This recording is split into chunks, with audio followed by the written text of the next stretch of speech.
नमस्कार दोस्तों, बात करने वाले हैं मध्य प्रदेश में शिक्षक बनने के एक और सुनहरे मौके की। जी हाँ दोस्तों, हम यहाँ पे बात कर रहे हैं वर्ग 3 पात्रता परीक्षा के उन कैंडिडेट्स की जो यहाँ पे वर्ग 3 पात्रता परीक्षा क्वालिफाई नहीं किए हैं।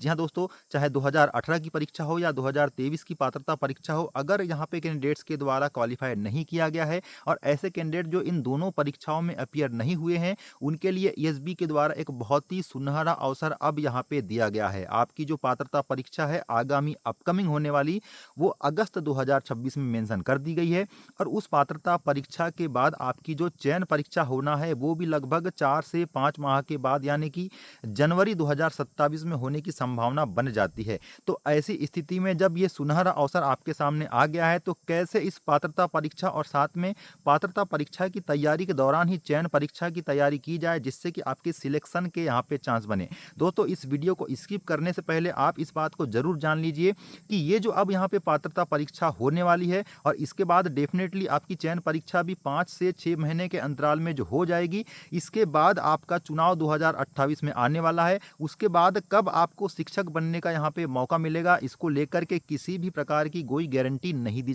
जा सकती। चाहे वो वर्ग 2 पात्रता परीक्षा अभी अपीयर होने वाले कैंडिडेट हो या वर्ग 3 की जो पात्रता परीक्षा उसके 1 महीने बाद यानी कि अगस्त में अपीयर होने वाले कैंडिडेट हो।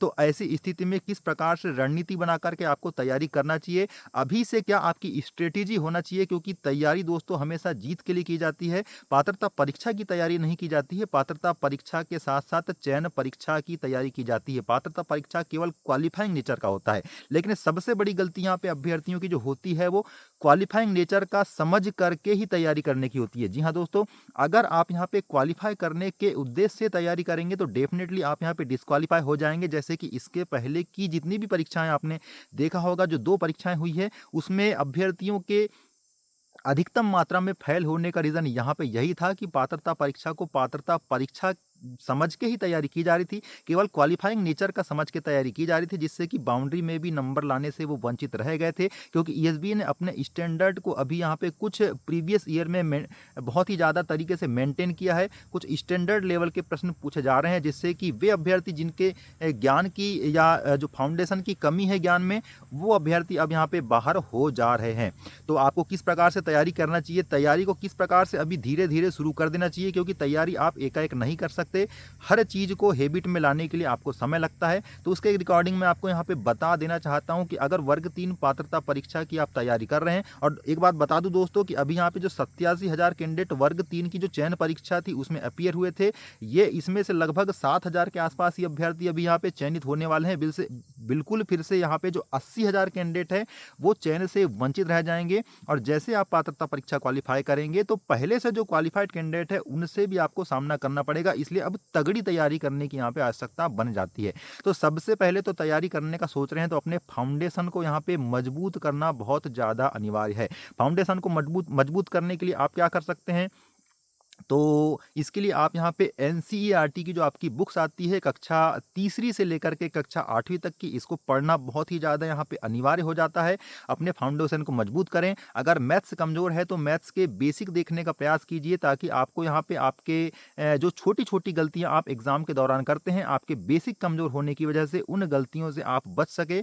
पर्यावरण अध्ययन भी आप यहाँ पे किताबों से ही पढ़े, तीसरी से लेकर के आपके जो 8वीं लेवल की किताब भी है उससे आप यह पर्यावरण अध्ययन का यहाँ पे कहना चाहिए अपना जो सिलेबस है उसको कवर करने का प्रयास करें। आपकी जो 2 लैंग्वेजेस होती है पात्रता परीक्षा में, जिसमें कि पहली लैंग्वेज मोस्टली यहाँ पे हिंदी ली जाती है, उसकी तैयारी करना है आपको लुसेंट की बुक से।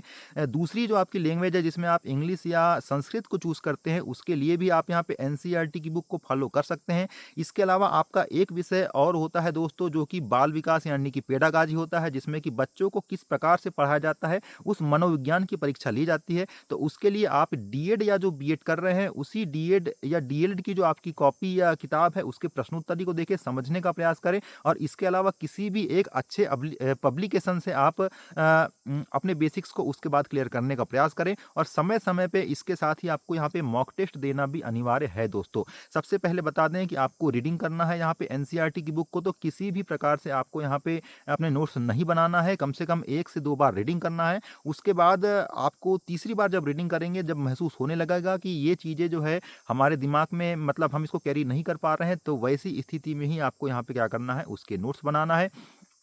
तो इस प्रकार से करीबन आप यहाँ पे 3 से 4 घंटे रोज़ अपने मुख्य समय से निकाल कर के भी अगर पढ़ाई करते हैं, तो डेफ़िनेटली आप यहाँ पे अपने फाउंडेशन को 2 से 3 महीने में ही बहुत अच्छा कर लेंगे। इसके बाद 2 से 3 महीने में आप एक रेफ़रेंस बुक में आ जाइएगा, जो मार्केट में आपके कॉम्पिटिशन के लिए बनी हुई है। फिर आप देखिएगा कि बेसिक आप अगने अपने स्ट्रॉन्ग करने के बाद किस प्रकार से अब जब मैदान में उतरेंगे अपने जो सिलेबस है उसके हर टॉपिक को यहाँ पे तैयार करने के लिए, तो वो चीज़ें बहुत अच्छे से आपके ज़हन में, आपके जो अनकॉन्शियस माइंड है उसमें आते जाएगी और एग्ज़ाम के टाइम में उसका आउटपुट भी आपको यहाँ पे देखने को मिलने वाला है। एक और अच्छी बात बता देता हूँ दोस्तों आपको, अगर आप यहाँ पे तैयारी कर रहे हैं, समय-समय पे अपनी तैयारी को जाँचना चाहते हैं, तो उसके लिए यहाँ पे टेक्स्ट बुक ने अभी एक सेल भी लॉन्च किया है। ये आपके फ़ायदे की बात है, इसलिए इसको बताना बहुत ज़्यादा ज़रूरी है।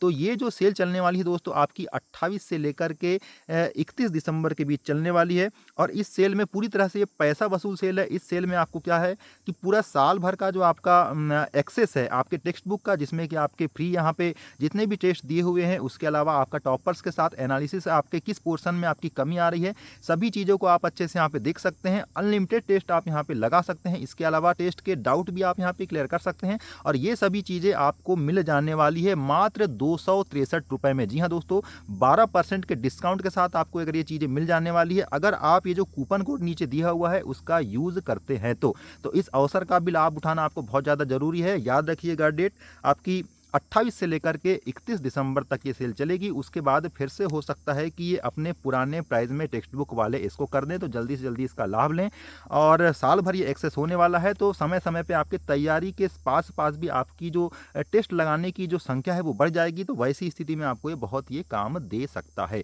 तो हम यहाँ पे जो मुख्य बात पे आ रहे थे वो आपका एग्ज़ाम क्रैक करना है। तो एग्ज़ाम में आपको क्या करना है दोस्तों, एग्ज़ाम जैसे मेंस की अगर बात की जाए, तो मेंस में आपके विज्ञान और जो आपका लैंग्वेजेस तो वही आने वाली है। लैंग्वेजेस में आपको इंग्लिश कंपलसरी हो जाएगी, तो इस बार आप प्रयास करिए कि संस्कृत की जगह इंग्लिश लैंग्वेज को ही चूज़ किया जाए, क्योंकि आपकी जो मुख्य परीक्षा होगी उसमें इंग्लिश लैंग्वेज ही यहाँ पे इस बार कंपलसरी कर दी गई है। तो हिंदी और इंग्लिश आपकी ये लैंग्वेजेस हो जाएगी। मैथ्स में बहुत अच्छे से आपको कमांड करना है, क्योंकि जो 20 अंकों की मैथ्स यहाँ पे मेंस परीक्षा जिसमें कि 100 अंकों की होने वाली है उसमें आ रही है, तो उसके लिए मेंस आपका मैथ्स आपका एक बहुत ही डिसाइडिंग फैक्टर हो जाएगा आपके सिलेक्शन के लिए। तो मैथ्स को बहुत अच्छे से तैयार करिए।